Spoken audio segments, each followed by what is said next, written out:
I was hired to speak to a group of hotel employees on the subject of customer service because their evaluations were lower than they wanted. Well, I was asked to do more than just come talk about customer service. I was actually asked to come motivate them to want to serve customers better, which is a different task. You can't just come and dump data on a group of people and expect to change their attitude and their motive on customer service. When I got into the company, the energy in the room was, well, it was at floor level, trying to crawl down into the basement. The team mood was angry and disengaged. I didn't know what had happened before me or what they were feeling about me now, or the fact that I was coming in there, the stranger, but they had their proverbial arms crossed. Some of them really did have their arms crossed. And they had that look that many of our audiences and the people we want to impact and influence have. It's that arms crossed, who are you to tell me what I need to do? Why should I believe you? Why should I trust you? You're a stranger. So I have to come in with a harder job of being an outsider to tell them what to do, even more to inspire and motivate them to do it. And I knew that my ability to do that, my success, would depend on how well I could connect and engage from the very beginning. So like I said, the mood in the room was on the floor when I got in there. 2 hours later, they are laughing, crying, hugging. 2 hours later, they were filled with pride in their work, a new perspective on themselves, on their company, on the people they served. And I see this all the time. I see this change in people after 20 minutes, after 45 minutes of me, a stranger, coming into their room. And it's not a quick fix. I will get letters years later of people saying, I still remember the words that you said that made me change my opinion. It made me change my attitude. So 2 hours later, these people, the energy was through the roof.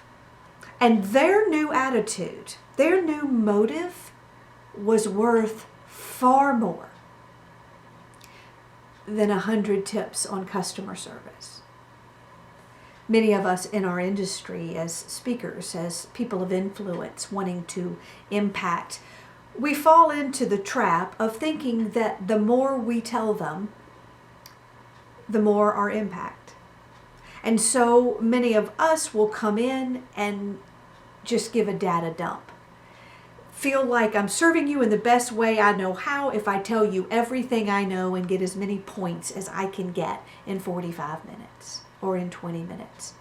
And while these points or these lessons are valuable, let me liken it to an analogy I have of, I think we go through life carrying around a big jar, so to speak. And people give us advice and words of wisdom and things we learn and nuggets and tips. And we put them like pennies in our jar.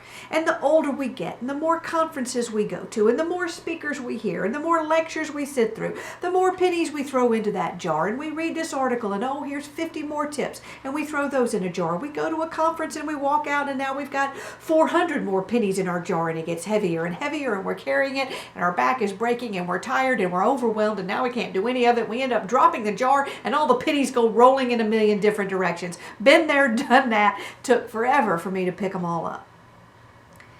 I don't believe I'm serving you well if I just come give you 100 more pennies. I believe I'm serving you well if I can get you to put down the jar for a little while, put on a pair of glasses, and see an entirely new perspective. With a new perspective, with a new attitude, well, then you've got no trouble figuring out where to spend your pennies. And so what I was able to give those people at that hotel was more than just 100 more pennies that they could have looked up and gotten on the internet. I mean, hello. If you're teaching anybody anything, if you think your data is so important, get on the internet and go look up how much you're going to find out about customer service in about 10 minutes. We have a bigger job to do than that. When we stand up in front of an audience, no matter what our platform may be, whether it's on video, whether it's on web, whether it's on a stage, whether it's in a meeting, we've got a bigger job than that.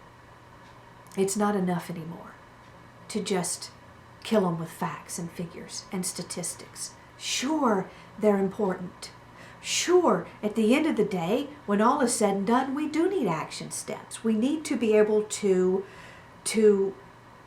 have a list of things to do. But even more important, we need a new perspective. And those hotel employees, well, their new attitude was just worth more. And how was I able to accomplish that? I could have come in there, I could have given them a list of things to do. They could have been the best ideas you have ever heard. And I could have said, here are 10 ways to serve your customers better. Have fun, see you later, I'm done. That's not what they paid me for. They knew that was not going to be enough. They wanted me to motivate them to do it. They wanted me to change their perspective, to change their minds, to change their philosophies, to change their attitudes. And data, going back to what I said from the very beginning, data does not have the ability to connect and engage on its own. We don't remember anything unless there's a visual or an image attached to it. Story is the image you attach to your data to give it a lasting impact. The reason those hotel employees changed in just 2 hours, the reason the energy shifted, was because I made them all walk through all 3 stories.